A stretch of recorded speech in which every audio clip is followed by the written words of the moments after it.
근데 저의 포인트는 사실 이 작품을 통해서 앞으로의 한국 애니메이션의 미래를 조금은 점쳐볼 수 있지 않을까 였어요. 인양 같은 경우는 좀 어떻게 생각하세요? 반반인 것 같은데요. 일단 확실하게 발전을 한 건 맞아요. 아, 근데 아쉽다. 너무 짧아서. 근데 이게 또 애니메이션 쉽지 않습니다. 그렇습니다. 다음은 인양이 또 준비한 컨텐츠 있죠? 어제 친구랑 같이 영화를 보고 왔거든요. 네. 테마록이라는 작품이고요. 제가 저번에 소개했죠. 맞아요. 2월 21일 개봉했으니까 아마 2월 개봉작으로 추천을 해주셨던 것 같은데 맞아요. 그때도 추천 받으면서 조금 기대가 된다라고 얘기를 했었는데 어제 보고 왔거든요. 장르는 오컬트 판타지고요. 네. 근데 제가 이거를 보기 전에 공포물인지 모르고 봤어요. 그러니까 뭐 테마록이니까 테마를 하겠죠. 근데 저는 약간 그런 게 있어요.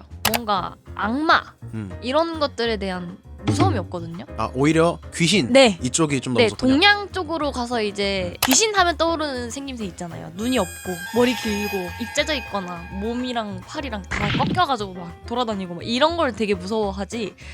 도깨비라든지 뭐 이런 거는 별로 무서워하지를 않는데 그래서 당연히 그쪽을 생각하고 저는 갔단 말이죠. 악마 나오고 이런 거. 네. 근데 악마가 나오긴 해요. 음. 맨 처음에 이제 주인공 박신부가 구마의식을 하는 장면이 나와요. 어떤 교회인가? 아무튼 거기에 악마가 신 거예요. 그래가지고 거기를 이제 구마의식을 하러 들어가는데 거기서 악마가 처음 나오거든요. 악마 아스타로트가 등장하는 씬이 있어요. 근데 이 처음 등장이 굉장히 임팩트가 큽니다.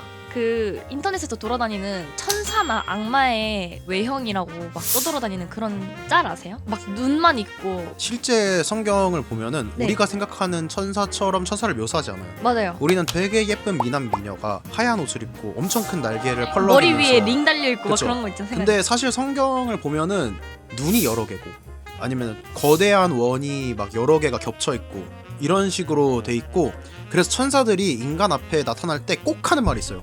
두려워하지 말라. 그니까 어떤 엄청난 존재가 인간 앞에 딱 나타나니까 두려워하지 마라고 얘기하는 것처럼 느껴졌지만 생각해보면은 진짜 진짜로? 그냥 무섭게 생겨서 그렇게 말할 수도 있겠다. 생긴 게 이제 이 세상의 것이 아니니까 그쵸. 무서울 수밖에 없는데 근데 그 느낌을 정확히 잘 살려냈어요. 아, 물론 악마지만 인간이 앞에 있으면은 키가 거의 10배 정도 돼 보이는 진짜 큰 존재가 눈앞에 서 있는데 엄청 기괴하게 생겼거든요. 근데 진짜로 눈앞에 있으면 안 될 것이 있는 것 같은 느낌을 줘요. 그래서 되게 무섭고 근데 뭔가 약간 무서운데 경외감이 드는? 뭔가 무릎을 꿇어야 될 것 같은? 내가 저 앞에 복종을 해야 될 것만 같은 그런 압도적인 느낌이 든다고 해야 되나? 초자연적인 것을 마주하는 느낌을 잘 살려냈다. 이 작품이 근데 이 장면뿐만 아니라 그런 존재들 뭐 귀신, 악마 이런 것들이 나올 때 그런 분위기를 좀 전반적으로 잘 살려낸 편인가요 그러면? 네. 아, 그런 부분에서 굉장히 공포물이라는 특징을 잘 살린 것 같아요. 그리고 중간중간에 점프스퀘어 장면들도 자주 등장을 하거든요. 그래서 보면서 좀 무서웠어요. 아, 굉장히 그 애니메이션에서 느끼기 힘든 그런 공포심을 느꼈기 때문에 제 친구도 무서운 걸 잘 보는 편인데 옆에서 제 팔을 이렇게 딱 잡더라고요. 놀래가지고. 그래서 좀 의외로 무서웠다. 그러니까 나는 공포 영화는 잘 못 보는데 애니메이션이니까 좀 덜 무섭겠지? 라고 말할 정도는 아니다. 네. 그래서 이게 12세 관람가거든요. 근데 제 생각에 12세 몇 살이죠? 12세면은? 12세면 12세죠. 초등학교 5학년이잖아요. 그쵸. 초등학교 5학년이 보면은 무서울 거예요. 아, 울 것 같아요. 제 생각에는 15세 정도가 적당하지 않나? 중학생 정도는 돼야. 네. 근데 그 영화 만든 쪽에서도 15세 정도를 예상을 했는데 12세가 나와서 조금 당황했다? 뭐 이런 얘기가 있더라고요. 아무튼 그 정도로 무서웠다.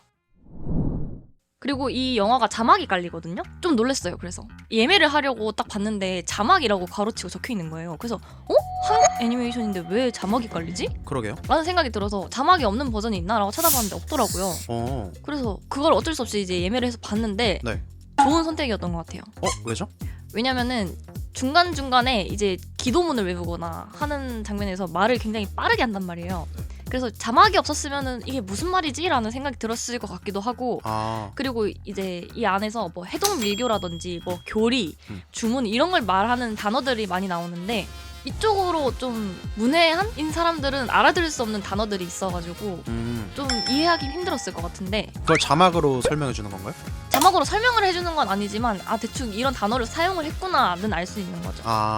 낯선 용어들이 많기 때문에 그런 것들을 자막을 통해서 눈으로 확인하는 게 좀 이해하는 데 확실히 도움이 됐다. 그쵸. 예를 들면 이제 호법이라는 단어가 사용이 되는데 저는 잘 모르거든요. 이런 무림, 뭐 무공 이쪽으로는 아예 좀 모르는 편인데 어쨌든 호법이라는 단어가 사용이 됐구나는 알 수 있잖아요. 그쵸. 그냥 들었을 때는 이게 뭐라고 하는 거지? 라고 생각이 들 수 있는데 호법이라고 한 건지 보법이라고 한 건지 헷갈리는데 그쵸. 모르니까 호법이란 단어 자체가. 그래서 끝나고 이제 찾아볼 수도 있고 호법이 뭐지? 이러면서. 그래서 자막이 있었던 거는 괜찮았던 것 같다. 왜 넣었는지 알 수 있었던 것 같고, 내용을 설명을 해드리자면은 해동밀교라고 산속 깊이 숨어있는 어떤 종교단체가 있어요. 얘네는 자기들끼리 무술을 연마하고 사람들한테 도움을 주고 약간 이런 종교인 것 같아요. 좋은 종교네요? 그쵸. 의롭다고 해야 되나? 해동밀교에 대대로 전해져 오는 예언서가 있거든요. 근데 이 예언서에 뭐라고 적혀있냐면 300이 반으로 나뉘고 5이 모자랄 때 불씨가 세상을 불태운다? 뭐 이런 식으로 예언서가 내려온 게 있어요. 근데 그게 무슨 뜻이냐면은 300이 반으로 나뉘면은 150이잖아요. 그쵸. 근데 5이 모자라면 145거든요. 그럼 145대째에 무슨 일이 일어날 거다라는 약간 이런 느낌을 주는 예언서예요. 145대 교주? 네. 이 145대 교주가 있는 이 시점을 중심으로 이야기가 전개가 됩니다. 그래서 이 교주는 서교주라는 사람인데, 근데 이게 제가 캐릭터에 대한 설명을 드리기 앞서가지고 말씀드리고 싶은 거는 영화가 되게 짧거든요. 85분이에요. 짧네요. 네, 짧은 시간 내에 각 주인공들의 서사부터 본 이야기까지의 이야기를 펼쳐나가기가 쉽지가 않단 말이에요. 각 캐릭터들에 대한 설명을 굉장히 간략하게 합니다. 그래서 서사를 잘 모르기 때문에 이 인물들한테 뭔가 이입하기가 힘들었어요.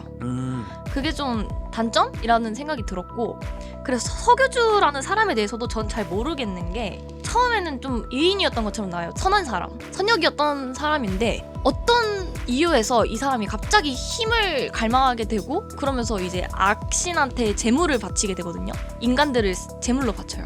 이 영화가 시작할 때 서교주의 대사로 시작을 하는데, 대충 내용을 살펴보면은 이 은혜도 모르는 인간들, 너네는 필요 없다. 이제 너네를 위해서 내가 얼마나 많이 해줬는데 난 이제 니네를 제물로 바쳐가지고 그분께 충성을 다하겠다, 뭐 이런 식으로 얘기를 하면서 시작을 하거든요.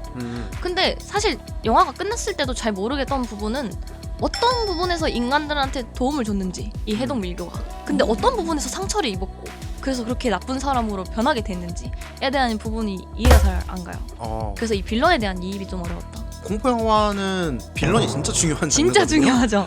저는 그게 제일 아쉬웠던 것 같아요. 그래서. 공포 영화 사실 빌런이 주인공이에요. 그렇죠. 뭐 공포 영화 아무거나 생각해봅시다. 에나벨이 주인공이잖아요. 근데 그 안에서 있었던 내용들로 살짝 유추를 해보자면은 이 서교주는 숨어서 지내는 삶에 좀 지쳐 있었던 것 같아요. 왜 해동밀교가 이렇게 숨어서 지내야 하고, 좀 더 사람들한테 널리 알려지고 이 해동밀교가 세상을 정복해야겠다까지 간 것 같아요. 그래서 이제 그렇게 된 것 같은데, 아무튼 그래서 그렇게 하기 위해서 이 인간들을 제물로 바치는데, 불씨가 태우는 날이 있다고 했잖아요. 네. 그 날을 위해서 이 서교주한테 양아들이 있거든요. 준후라는 아이가 있는데 이 아이를 제물로 바치려고 합니다. 근데 이 아이가 굉장히 중요한 역할을 하는 게, 해동밀교에는 5 호법들이 있거든요.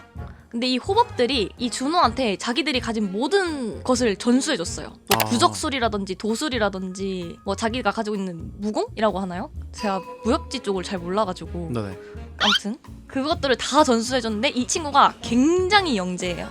천년에 한 번 나올까 말까 하는 영재거든요. 그래서 하나를 알려주면 열을 배워요.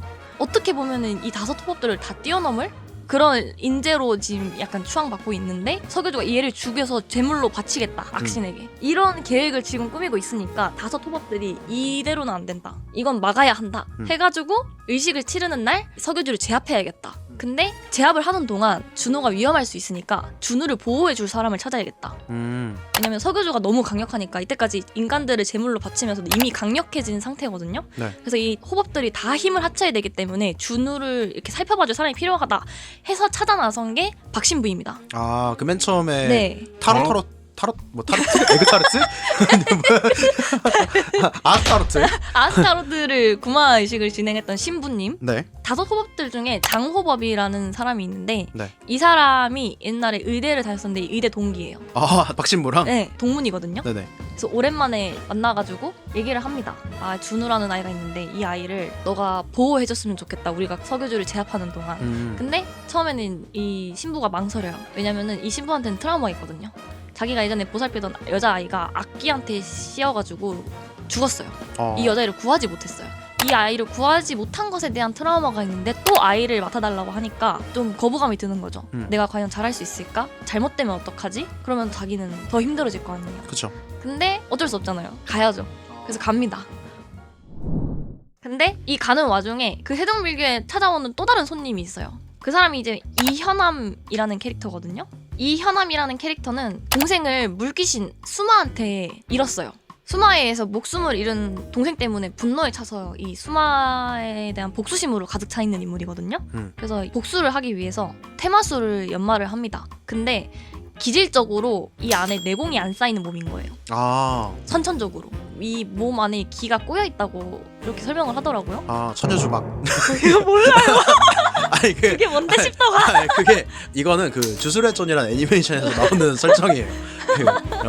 태어날 때부터 아예 그냥 기가 몸에 안 쌓이는 그런 체질. 네, 기의 운용이 힘든, 내공이 쌓일 수가 없는. 네. 그리고 그게 오히려 자기한테 화를 입힌대요. 이걸 주화인마라고 한다고 하더라고요. 주화인마는 쑤셔 넣으려고 그러다가 네, 그러니까, 오히려 뒤집혀 버리죠. 그쵸? 사람이. 기가 쌓이지 않는 몸인데 억지로 이제 연마를 한다 했잖아요. 네. 테마수를. 그러다 보니까 이제 화를 입는 거죠. 그래서 목숨을 잃을 뻔했는데 지나가던 어떤 도인의 도움으로 목숨으로 한번 살게 됩니다. 그러더니 이제 몸을 살펴보니까 너 그 몸으로는 복수하면 안 되는데 너 죽어. 이렇게 불렀다.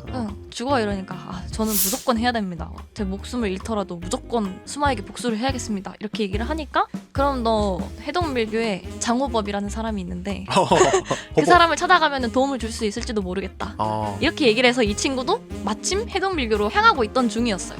그래서 이제 이 사람들이 이 안에서 만나게 되는 거죠. 해동밀교 안에서. 그래서 안에서 싸우게 되는 이런 내용입니다. 그림체 얘기를 안 할 수가 없는데 그림체 하면은 다들 아케인을 많이 생각을 하더라고요. 그쵸. 왜냐면은 3D 애니메이션의 상징이 된 것 같아요 이제. 그쵸. 근데 이거 감독님이 좀 억울해 하신다고 하더라고요. 아케인 같다라는 표현에 대해서. 네. 왜냐면은 그 아케인이 나오기 전부터 이미 그림체 같은 거는 완성이 돼 있었대요. 맞아요. 이 애니메이션 진짜 오랫동안 준비한 애니메이션이더라고요. 맞아요. 그 2022년에 나온다 했다가 또 밀려서 나온 게 2025년인데 그래도 어쨌든 그런 대작이랑 비교를 당할 수 있다는 게 또 좋은 것 같다? 뭐 이런 식으로 얘기를 하셨더라고요. 네네. 아무튼 초반부를 몰입해서 보다가 든 생각은 약간 실사 영화를 보는 것 같다라는 생각이 들었어요. 근데 이 생각은 아케인을 볼 때도 들었던 생각이거든요. 그래서 스무스했나? 움직임이나 모션 같은 것들이 기도 외우거나 뭐 약간 판타지스러운 어떤 설정이 들어간 장면들 있잖아요. 전투씬이라던가 이런 거에 대해서는 어색함이 없었는데 오히려 약간 일상 행동 있잖아요. 뭔가를 마신다든지 걸어가는 모션 이런 데서 약간 어떤 느낌이 들었냐면은 애들용 애니메이션 보면은 나오는 과장된 움직임이 살짝씩 보여요. 하츄핑 냄새. 네. 약간 또봇 이런 거 있잖아요. 그런 데서나 나올 법한 걷는 것도 약간 몸을 되게 흔들면서 걷는다고 해야 되나? 그런 부분들이 막 거슬릴 정도는 아닌데 근데 약간 어디인지 모르게 살짝 신경을 건드리는 그런 움직임들이 있어서 그것 조금 아쉬웠던 거 빼고는 괜찮았던 것 같아요. 그리고 제가 원래 아케인 볼 때도 그림체 자체는 되게 좋다고 생각을 했었어가지고 이 애니메이션 같은 경우도 그림체는 괜찮았다고 생각이 들고 아까 말했듯이 캐릭터들은 이입이 좀 어려웠다. 그래서 저는 오히려 들었던 생각은 시리즈 애니메이션으로 만들었으면 훨씬 몰입이 더 잘 되지 않았을까? 오징어 게임 2를 봤을 때 그 느낌이랑 살짝 비슷해요. 다음 화를 위한 초석이다. 초석 같은 느낌? 너무 강해요. 왜냐면은 방금 제가 내용에 언급은 안 했는데 승희라는 캐릭터가 한 명 더 있거든요. 여자 캐릭터가 한 명 있는데 이 친구가 앞부분에서 박신부가 구마이식을 할 때 잠깐 등장을 해요. 네. 교회에서 앉아서 듣는 신도로 나오는데 악마랑 같이 싸울 때 박신부가 약간 밀리는 모습을 보이거든요. 근데 거기서 갑자기 어떤 것에 씌인 것처럼 눈이 뒤집어지면서 그 악마를 잠깐 제압하는데 도움을 줘요. 승희가? 네. 저는 그래서 이 친구한테 특별한 능력이 있구나는 그 장면에서 깨달았어요. 네. 그래서 이 친구가 굉장히 큰 활약을 하겠구나. 근데 그 뒤로 등장을 안 했어요. 에? 끝이에요 그냥? 네. 아예 얼굴을 콧배기도 안 비추거든요. 떡밥이 안 풀린 거네요 어떻게 보면. 그쵸. 뭔가 기대감을 줬다가 아예 안 등장하니까 뭐지? 하고 김이 팍 식었는데 쿠키 영상에서 등장을 하더라고요. 그 말은 즉슨 이 친구가 2편에서 활약을 할 예정이다라는 거잖아요. 근데 그런 거 치고는 그 장면이 너무 임팩트가 있었거든요. 그 앞에서 승이라는 친구가 힘을 쓰는 부분이 악마를 제압을 하는데 뒤에 그림자가 섰는데 그 그림자 뒤로 팔이 막 6개 달린 형상? 아 살짝 그 힌두교 쪽 어, 신들이 맞아요. 그런 느낌이잖아요. 맞아요. 뭐. 힌두교의 신인 것 같아요. 아 네, 그런 힘을 쓰는 것 같은데 뭔가 기대가 됐거든요. 아, 네. 무슨 힘을 보여줄까? 어떻게 도움을 줄까나? 이러고 기대를 했는데 그 뒤로 진짜 머리카락 한 올도 비치지 않는 모습을 보여줘가지고 아, 좀 아쉽다 아. 생각을 했고. 그때 제가 테마록이라는 작품을 소개해드렸잖아요. 2월달에 기대되는 그런 작품들로. 근데 저의 포인트는 사실 이 작품을 통해서 앞으로의 한국 애니메이션의 미래를 조금은 점쳐볼 수 있지 않을까 였어요. 인양 같은 경우는 좀 어떻게 생각하세요? 이 정도 퀄리티의 작품들이 앞으로도 계속 나와준다면 밝을 수 있겠다라고 보시나요? 아니면은 지금보다는 조금 더 여러 부분에 있어서 발전해야지 점점 더 성장하는 모습을 보여줄 수 있겠다라는 생각이 드시나요? 반반인 것 같은데요. 일단 확실하게 발전을 한 건 맞아요. 아 근데 왠지 모르게 조금씩 아쉬운 부분들이 있어요. 아까 말씀드렸던 모션이라든지 네. 이게 소설 원작이라고 했잖아요. 원래도 팬층이 좀 꽤나 있는 작품인 걸로 알고 있거든요. 맞아요. 어쨌든 훌륭한 소재로 애니메이션을 만들었는데 모르는 제가 봐도 아쉽다. 너무 짧아서. 근데 이게 또 애니메이션 1분 1분 늘어나는 게 돈이 어마어마하잖아요. 그쵸. 그게 안 되니까 이렇게 짧은 시간으로 축소시켜서 만든 걸 텐데 이거를 한 120분짜리로 만들었다 했으면은 훨씬 더 호평받을 수 있었을 거라고 생각이 드는데 그게 안 됐던 거니까 그런 부분들이 좀 아쉽죠. 그러니까 시각적인 부분에 있어서는 만족하는 부분이 더 많았는데 네. 스토리적인 부분에서 띄엄띄엄 진행되는 게 아닌가 싶기도 하고 왜 띄엄띄엄 진행되는 것처럼 느껴졌냐라고 하면은 이게 너무 압축시키다 보니까 이렇게 된 것 같다라는 느낌인 거죠. 그리고 조금 유치해요. 아 어떤 부분이 내용들이 있어요? 내용이 조금 클리셰적이다. 아까 말했던 박신부가 자기가 구하려고 했던 여자애를 구하지 못했던 것에 대한 트라우마가 있다 라든지 이현남이 박신부한테 앞으로 어떻게 하실 겁니까? 이렇게 물어보니까 난 앞으로도 사람들을 구하고 다녀야지 너는? 이러니까 저도 함께 하겠습니다. 그런 부분들이 좀 내용적으로 유치하다고 생각이 들었어요. 히어로 영화 클리셰 같은 그쵸. 그러네요. 이게 뭔 말인지 알겠죠? 무슨 느낌인지 알 것 같아요. 그런 느낌들이 대사 중간중간에서 계속 느껴졌어요. 인기가 많은 테마록이라는 소설을 원작으로 만들어진 애니메이션인데 이 소설이 엄청 옛날에 나왔잖아요. 그러다 보니까 이 소설을 바탕으로 만들어지면은 옛날 것처럼 느껴질 수밖에 없는 무언가도 있지 않나? 라는 생각이 들기도 하고. 근데 또 현대화는 잘했어요. 아 그래요? 네. 소설에서는 배경이 그 당시이겠지만 애니메이션에서는 배경이 2020년대쯤으로 나오나 봐요? 네. 그래서 이제 전화 같은 것도 스마트폰으로 다 쓰고 이제 편의점도 GS25 이렇게 딱 해놨더라고요. 그런 약간 현실적인 부분들을 잘 살린 건 좋았어. 약간의 개그 요소들이 약간 날 같다 라는 느낌이 들긴 하더라고요. 근데 또 넷넷 말 들으니까 왜 그랬나 생각해보면은 원작 자체가 너무 옛날 거라 라는 말을 또 들으니까 납득이 되는 것 같기도 하고 아무튼 그렇습니다. 총정리를 하자면 확실히 시각적인 부분에서는 만족스러웠는데 스토리적인 부분에서는 아쉬운 부분이 좀 많이 느껴졌던 것 같다 정도로 얘기해 볼 수 있을 것 같아요. 네, 맞아요. 그렇습니다. 인양의 테마록에 대한 리뷰는 여기까지